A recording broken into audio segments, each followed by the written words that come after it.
Let's start to set the needle. The Singer 12 is designed to use 12 by 1 needles. For proper stitching, I recommend using this type or compatible equivalents, as the correct needle is essential for reliable stitch formation. The long groove is on the front of the operator, and the short groove runs along the back of the needle.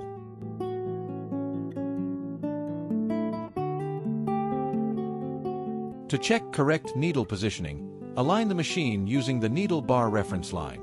With the needle fully seated, the eye of the needle should be at the same height as the hole in the throat plate. This confirms the needle is set at the correct height for a proper stitch.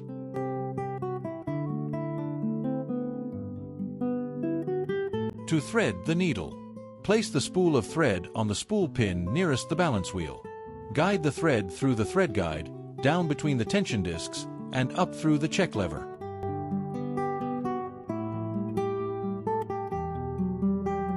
Then bring it down through the hole in the needle clamp and pass it through the eye of the needle from front to back.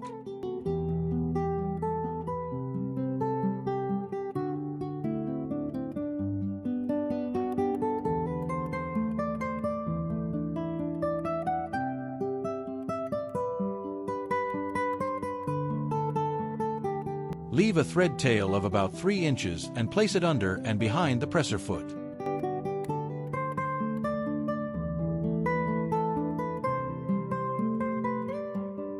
To wind the bobbin, open the left slide plate and turn the balance wheel until the shuttle comes fully into view.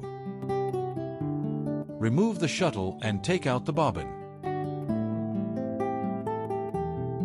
Place the thread spool on the spool pin, fit the bobbin into the bobbin winder, and secure the thread end. Before winding the bobbin, engage the balance wheel stop motion. This allows the balance wheel to run freely, so the bobbin can be wound without operating the stitching mechanism.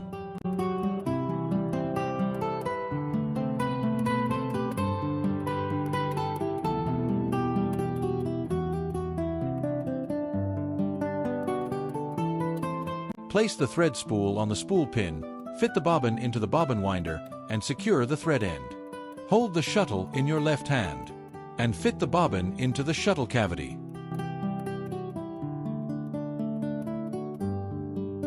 Lead the thread through the lower slot, into the upper slot, and across the tension holes. Start with the hole nearest the blunt end, then add additional holes as needed for proper tension, always finishing at the hole closest to the point.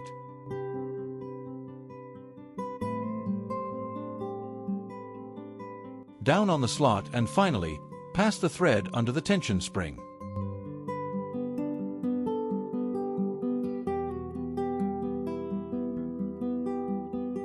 Open the left shuttle slide and place the shuttle into its carrier, leaving about 2 inches of thread.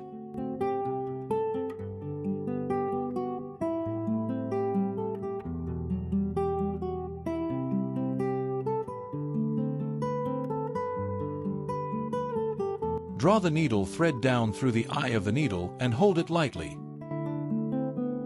Turn the balance wheel toward you until the needle completes 1 full down and up movement. Then pull the thread to bring up the lower thread through the throat plate. Balance tension between the needle thread and the shuttle thread is the key to perfect stitching. Tension settings depend on the fabric. Heavier fabrics usually need more tension, lighter fabrics less. There are 2 tensions on the machine, the upper tension from the needle thread and the lower tension from the shuttle thread. Adjust the needle thread tension using the tension screw on the machine. Adjust the shuttle tension by choosing how many tension holes the thread passes through. More holes increase tension, fewer holes reduce it.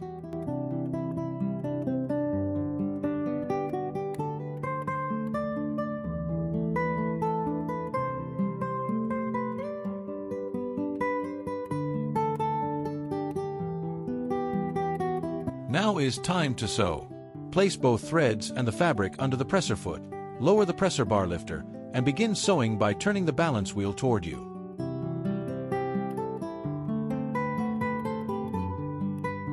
To adjust the stitch length, loosen the screw located in the slot on the bed of the machine.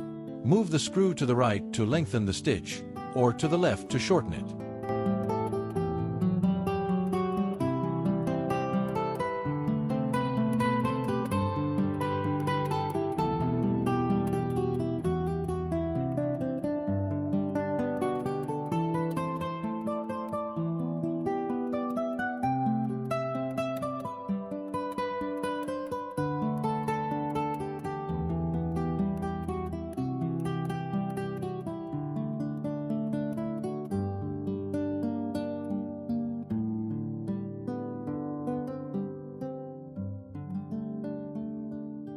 Regular oiling keeps the machine operating smoothly. For daily use, oil the machine every day. With lighter use, oil occasionally, using only 1 drop at each point. Oil the needle bar, the oil holes on the arm, the shuttle carrier slide, and the moving parts of the feed mechanism.